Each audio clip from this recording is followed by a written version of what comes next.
तो hello guys, स्वागत है आप सभी का हमारे YouTube platform the physics game पर एक बार फिर से।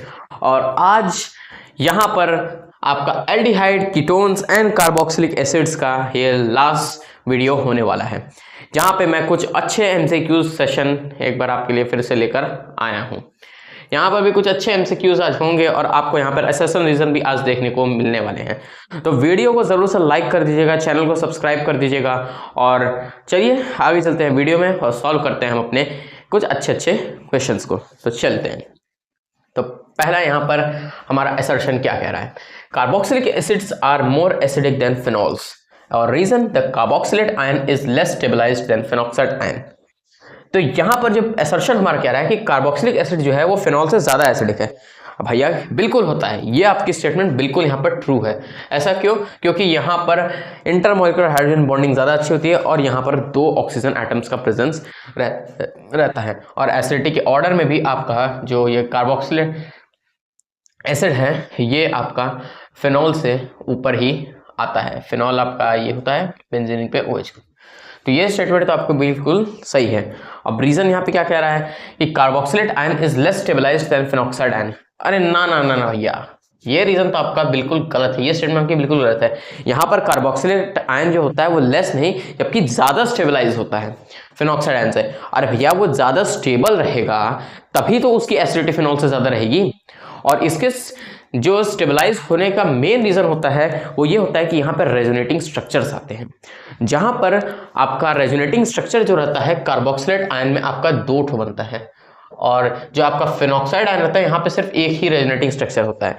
और जैसा कि आपने पढ़ा है कि जिसके रेजोनेटिंग स्ट्रक्चर ज्यादा बनते हैं उसके स्टेबलाइजेशन ज्यादा बढ़िया रहता है दूसरे कंपाउंड के मुकाबले जो उसके अपोजिशन में है। तो यहाँ पे तो 2 रेजोनेटिंग स्ट्रक्चर बन रहे हैं, यहाँ पे एक ही बन रहा है। तो इस वजह से ये जो रहेगा ये ज्यादा स्टेबलाइज होगा, लेस स्टेबलाइज नहीं होगा, ज्यादा होगा। तो ये स्टेटमेंट तो आपकी बिल्कुल गलत है। तो अगर आपका रीजन यहाँ पर गलत है और असर्शन सही है तो जैसा कि आप सभी जानते हैं यहाँ पर आपका ए नहीं होगा, क्योंकि ए भी होना नहीं है क्योंकि दोनों में ए और आर को करेक्ट ही माना जाता है। सी आपका कहता है कि A is correct but R is incorrect. हाँ, यही तो हमारा यहाँ पे देखने को मिला है। ए आपका बिल्कुल सही है, रीजन आपका बिल्कुल गलत है। तो सी इज द करेक्ट ऑप्शन। और मैक्सिममली एक चीज याद रखिएगा, जो आपके असर्शन रीजन के ऑप्शंस रहते हैं वो सेम ही रहते हैं हर जगह।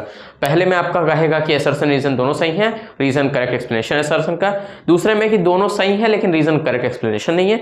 तीसरे में रहता है कि असर्शन आपका सही है, रीजन करेक्ट है। और आखिरी में होता है आपका असर्शन गलत है, रीजन सही है। मैक्सिमम मोर देन 95 to 97% यही सेम ऑप्शंस आपको हर असर्शन रीजन में देखने को मिलते हैं। ठीक है, तो उम्मीद है आपको ये क्वेश्चन अच्छा लगा होगा। इस क्वेश्चन का स्क्रीनशॉट चाहिए तो आप ले सकते हैं। चलिए अब हम चलते हैं अपने नेक्स्ट क्वेश्चन की तरफ। अब क्वेश्चन नंबर 2 और हमारा दूसरा असर्शन और रीजन का सवाल यहाँ पर मौजूद है।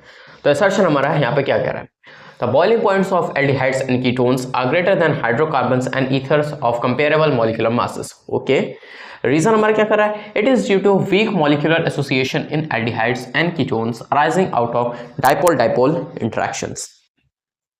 तो यहां पर जो आपकी असर्शन यहां पर कही गई है कि एल्डिहाइड और कीटोन का जो बॉइलिंग पॉइंट है यानी उसका बीपीटी जो है वो आपका ईथर और हाइड्रोकार्बन से ज्यादा रहता है विद कंपेरेबल मॉलिक्यूलर मासेस।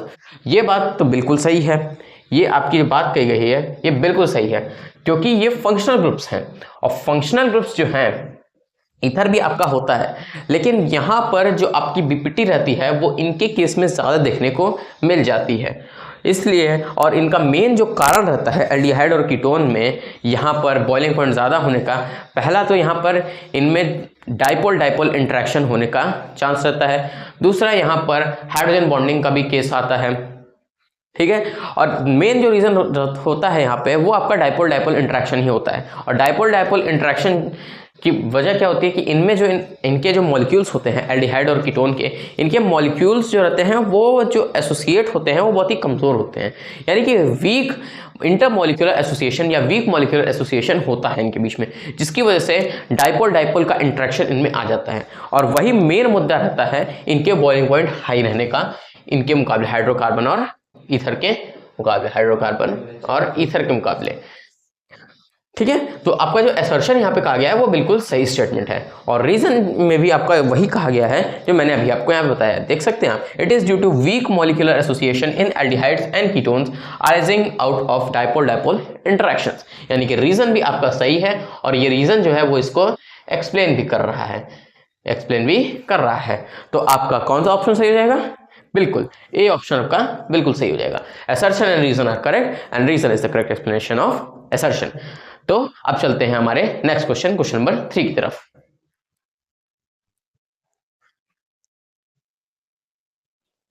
तो अब क्वेश्चन नंबर 3 हमारे यहाँ पर क्या कह रहा है? क्वेश्चन नंबर 3 में क्या है कि यहाँ पर कंसिडर द फॉलोइंग रिएक्शंस। यहाँ पे आपके सामने 3 रिएक्शंस लिखी हुई हैं, और यहाँ पे क्वेश्चन क्या पूछा है? Which of the above reactions are prefer for preparation of RCOCl। यानी कि हम यहाँ पर इन तीनों में से ऐसा कौन सा रिएक्शन सही है RCOCl की प्रिपरेशन के लिए? ये आपका कुछ ऐसा स्ट्रक्चर यहाँ पर होगा, ये आपका एक कंपाउंड है, ठीक है। हमें यहाँ पर बताना है कि कौन सा सही है, तो आइए यहाँ पे चेक करते हैं। पहले में क्या दिया हुआ है? RCOOH plus PCl3 equals to RCOCl plus H3PO3। जी हाँ, ये रिएक्शन आपका बिल्कुल सही है। ऐसा क्यों? क्योंकि अगर आप देखेंगे अल्कोहल में भी जो OH ग्रुप रहता है उसका भी जब आप PCl3 के साथ जब आप ट्रीटमेंट कराते हैं तो आपको RCl यहाँ पे मिल जाता है और H3PO3 निकल जाता है, अगर आप ध्यान देंगे तो। यहाँ पे भी देखिए OH ग्रुप ही रिप्लेस हो रहा है, और यहाँ से भी देखेंगे तो OH ग्रुप रिप्लेस हो रहा है, CO ग्रुप वहीं पे है, तो ये तो आपका बिल्कुल सही हो जाएगा। अब अगला SOCl2। अभी मैंने आपको याद करिए, पिछले वीडियो में मैंने आपको यहाँ पे बताया था कि SOCl2 जो रहता है वो बेस्ट मेथड माना जाता है जब भी आप RCOCl या RCl की प्रिपरेशन करना चाहते हैं, तो ये भी आपका बिल्कुल सही है। और आखिरी जो है RCOH प्लस PCl5 का भी जहाँ तक आप जानते हैं कि अल्कोहल की प्रिपरेशन, अल्कोहल का जब भी रिएक्शन होता है अगर आप उसमें PCl5 डालते हैं तो उसमें भी आपको RCl मिल जाता है, और यहाँ पे भी OH ग्रुप जो आपका रहेगा वो रिप्लेस होगा और Cl यहाँ पर आके लग जाएगा, और बाकी जो कंपाउंड्स रहेंगे वो आपके अलग यहाँ पे निकल जाएंगे, तो ये भी आपका बिल्कुल सही होगा। यानी कि अल्कोहल में OH ग्रुप और कार्बोक्सिलिक एसिड में भी OH ग्रुप जो रहता है उसकी रिप्लेसमेंट होती है जब आप PCl3, SOCl2 एंड PCl5 तीनों डालते हैं। नाम याद कर लीजिए, PCl3, PCl5 और SOCl2। इसमें मोस्ट प्रेफरेबल इसको माना जाता है क्योंकि सबसे बेस्ट मेथड माना जाता है। तो तीनों के तीनों जब आपके सही हो जाएंगे तो आपका यहाँ पर डी ऑप्शन आपका सही हो जाएगा, क्योंकि ऑल ऑफ दीज यहाँ पे दिया हुआ है, तो आपके सभी के सभी ऑप्शन यहाँ पे सही हैं। उम्मीद है आपको ये क्वेश्चन अच्छा लगा होगा। चलिए चलते हैं नेक्स्ट क्वेश्चन की तरफ। क्वेश्चन नंबर 4 हमारा यहाँ पे क्या कह रहा है? The product form during HVZ reaction is. यानी कि अब पिछले वीडियो में HVZ के बारे में मैंने आपको कुछ बातें बताई थी। HVZ जो रिएक्शन होता है वो तब होता है जब हमारा कार्बोक्सिलिक ग्रुप पहली बात तो रहना चाहिए, साथ में जो कार्बन है उसके पास कम से कम एक अल्फा हाइड्रोजन यहाँ पर होना चाहिए, क्योंकि बिना अल्फा हाइड्रोजन के ये आपका आगे रिएक्शन वर्क करेगा ही नहीं। अब इसके रिएक्शन, इसका जो काम रहता है, जो रिएजेंट्स रहते हैं वो आपका यहाँ पे डलता है X2। यहाँ पर X2 की जगह आप मान लीजिए यहाँ पे क्लोरीन रहता है, ब्रोमीन, यानी जो रहता है आपके यहाँ पे हेलोजन C यहाँ पे रहते हैं, क्लोरीन ब्रोमीन मेजरली यहाँ पे पाए जाते हैं, और साथ में आपका यहाँ पर रेड फॉस्फोरस को डाला जाता है, रेड फॉस्फोरस आपका यहाँ पर डाला रहता है। और जब इसकी ट्रीटमेंट आप कराते हैं तो यहाँ पर क्या रहता है, अब क्योंकि X2 है तो एक X जो रहता है वो यहाँ से एक H यानी एक हाइड्रोजन को यहाँ पर एक X लेके चला जाएगा, और जो दूसरा X रहेगा वो यहाँ पर आके लग जाएगा, और आपका जो स्ट्रक्चर कुछ बनेगा वो कुछ ऐसा बनेगा। ये आपका R रहेगा, यहाँ आपका एक हाइड्रोजन चला गया और इससे आपका एक X आके लग जाएगा, और ये COOH ग्रुप आपका एज इट इज रहेगा, और साथ में आपका यहाँ पर जो एक X है निकलेगा और एक हाइड्रोजन यहाँ पे निकलेगा, ये आपका साइड प्रोडक्ट होगा, और मेन प्रोडक्ट आपका ये बनेगा। अब ऑप्शंस में आप देख लीजिए कौन सा यहाँ पे सही है। मेरे को ऐसा A में दिख रहा है और A में ही दिख रहा है, तो A आपका बिल्कुल सही हो जाएगा। तो चलिए अब चलते हैं अपने नेक्स्ट क्वेश्चन नंबर 5 की तरफ। अब हम आ चुके हैं क्वेश्चन नंबर 5 की तरफ। क्वेश्चन नंबर 5 हमारा क्या कह रहा है? What is the common name of 2-मेथिल प्रोपेनोइक एसिड। यानी कि सबसे पहले तो हम यहाँ पे स्ट्रक्चर बना लेते हैं। 2-मेथिल प्रोपेनोइक एसिड यानी कि आपका ये कुछ ऐसा होगा, ये हो गया, और यहाँ पर आपका दूसरे कार्बन पे यहाँ पे CH3 ग्रुप लगा हुआ है, 1 2, हाँ 2 मेथिल प्रोपेनोइक एसिड। ठीक है, हमें बताना है कि इसका कॉमन नेम क्या होता है। यहाँ पर जो इसका कॉमन नेम होता है वो अगर आप ध्यान से देखेंगे तो इसका कॉमन नेम हम आइसोब्यूटायरिक एसिड कहते हैं। अब इसका रीज़न क्या होता है, कॉमन नेम में हम लोग आइसो, नियो इन सब का मेन यूज़ करते हैं। आइसो का यूज़ जो रहता है वो कॉमन नेम में तब होता है जब सेकेंड कार्बन पे, यानी कि जब सेकेंड कार्बन पे ब्रांचिंग हो और हम उसका यूज़ करें। और जो नियो का यूज़ होता है वो तब होता है जब आपके थर्ड कार्बन पर ब्रांचिंग हो। ठीक है, तो अब यहाँ पर देख लीजिए आइसोब्यूटारिक एसिड आपका इसलिए सही होगा क्योंकि देखिए दूसरे कार्बन, पहली बात तो CH3 आ गया है तो आइसो आपका रहेगा ही, और क्योंकि एसिड है तो एसिड आपका लास्ट में लिखेगा ही। और यहाँ पे 4 कार्बन है, 1 2 3 4 कार्बन आपको यहाँ पर देखने को मिल रहे हैं। तो 4 कार्बन अगर देखने को मिल रहे हैं तो ये आपका यहाँ पे ब्यूट हो जाएगा। और जो इसका हम लोग नाम अच्छे से लिखते हैं वो होता है इसका आइसोब्यूटायरिक एसिड। ये नाम इसका कॉमन नेम दे दिया गया था पहले के समय में। और ये जो आपका नेम दिया हुआ है ये आपका IUPAC नेम दिया हुआ है, ये आपका IUPAC नेम है। ठीक है, तो C ऑप्शन यहाँ पर आपका बिल्कुल सही हो जाएगा। चलिए चलते हैं नेक्स्ट क्वेश्चन की तरफ। अब देखते हैं क्वेश्चन नंबर 6 क्या कह रहा है। क्वेश्चन नंबर 6 में क्या दिया हुआ है कि on heating an aldehyde with Fehling's reagent a reddish brown precipitate is obtained due to the formation of, यानी कि जब हम एल्डिहाइड का ट्रीटमेंट फेलिंग्स रिएजेंट के साथ करते हैं, यानी कि फेलिंग्स रिएजेंट में आपका क्या क्या आता है, सोडियम पोटेशियम। तो जो आपका फेलिंग सोल्यूशन होता है उसमें 2 चीज़ों से ये मिलके बना होता है। एक इसमें होता है आपका कॉपर सल्फेट और दूसरा होता है आपका एल्कलाइन सोडियम पोटेशियम टाइट्रेट, जिसे हम रॉशेल सॉल्ट भी कहते हैं।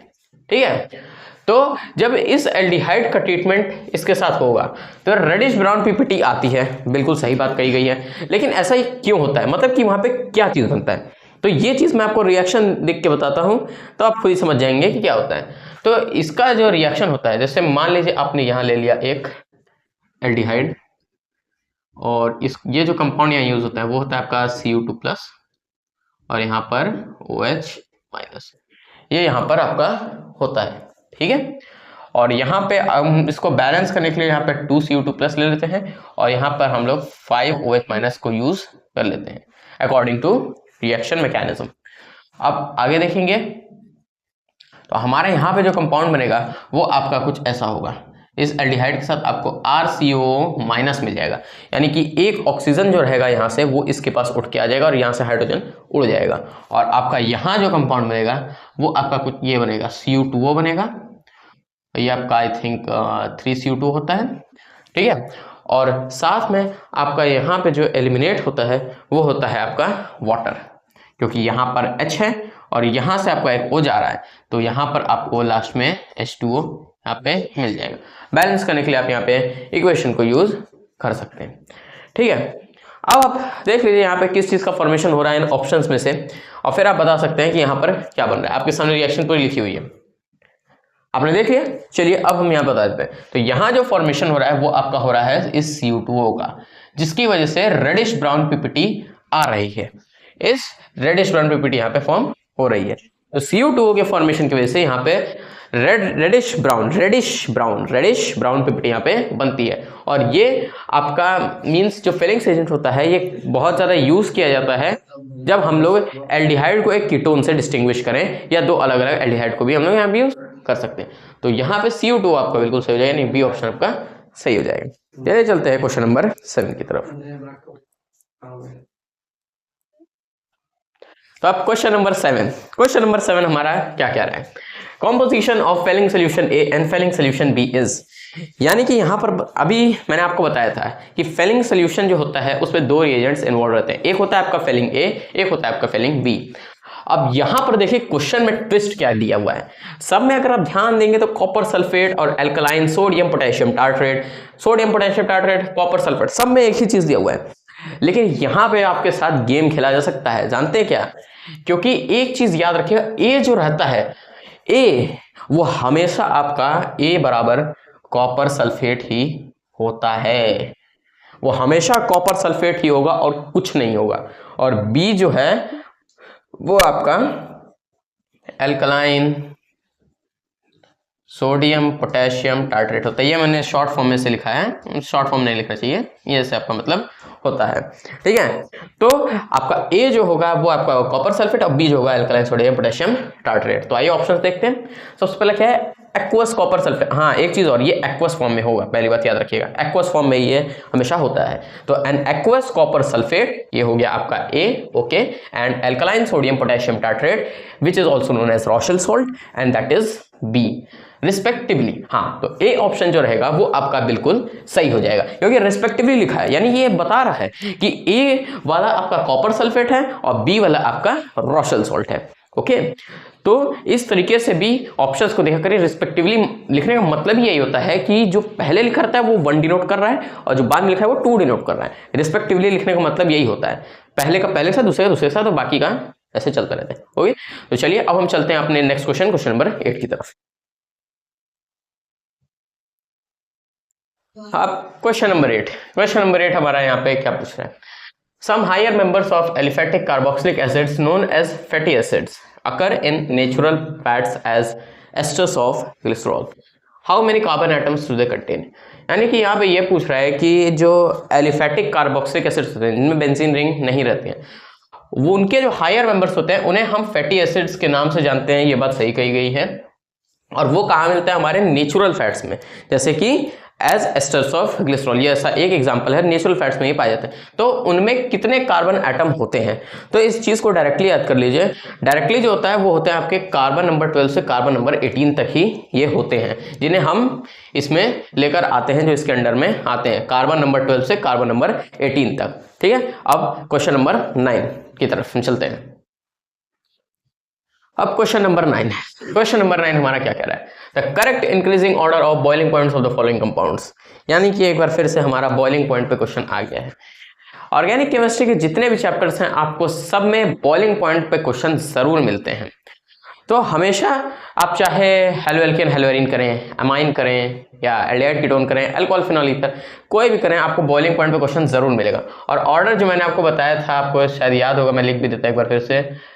सबसे ऊपर कार्बोक्सिलिक एसिड, फिर आता है आपका फिनॉल, फिर आता है आपका वाटर, फिर आता है आपका अल्कोहल, फिर आता है आपका एल्डिहाइड, फिर आता है कीटोन, फिर आता है आपका ईथर, और लास्ट में आता है आपका हाइड्रोकार्बन।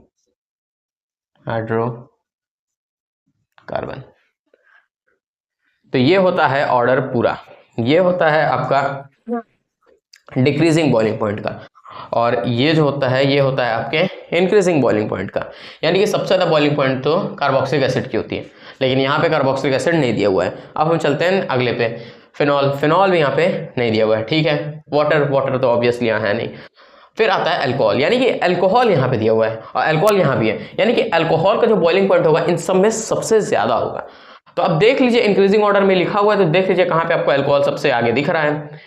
तो ए ऑप्शन में मेरे को यहाँ पे दिख रहा है कि अल्कोहल है, चलिए इसको देख लीजिए, ठीक है। एन ब्यूटेन, नहीं, इसका तो बॉइलिंग पॉइंट सबसे कम होगा, क्योंकि एक हाइड्रोकार्बन है, हाइड्रोकार्बन का बॉइलिंग पॉइंट सबसे कम होता है, तो ये तो आपका गलत हो गया। और फिर से एन ब्यूटेन है तो गलत ही हो गया। एल्डिहाइड दिया तो है, लेकिन अगर अल्कोहल नहीं होता तब ये आगे होता। अल्कोहल का बॉइलिंग पॉइंट हमेशा एल्डिहाइड से ज्यादा होता है इंटरमॉलिक्यूलर हाइड्रोजन बॉन्डिंग की वजह से, इसलिए ये ऑप्शन भी आपका गलत हो गया। अब जब सब ऑटोमेटिकली गलत ही हो गए तो ए ऑप्शन आपका यहाँ पे बिल्कुल सही होगा।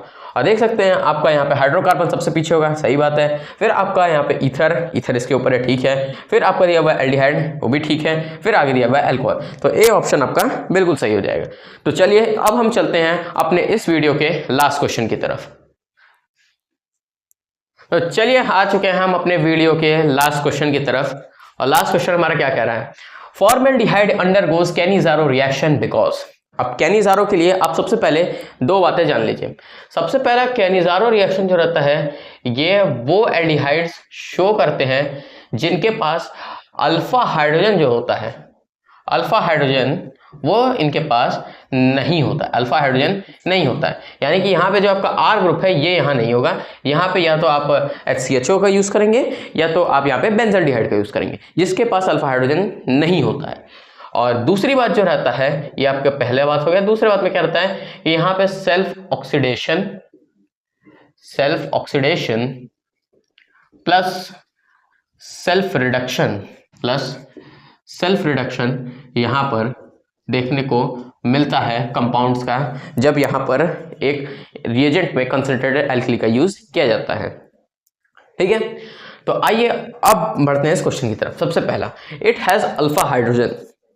अरे भैया एक चीज और आप गौर करिएगा, यहाँ पर ये 1 2 3 4 जो दिया हुआ है ये थोड़ा गलत हो गया है। इसको आप यहाँ पे ए कंसिडर कर लीजिए, ये आपका बी हो जाएगा, ये आपका सी और ये आपका डी। ठीक है, अब हमें इसके हिसाब से बताना है।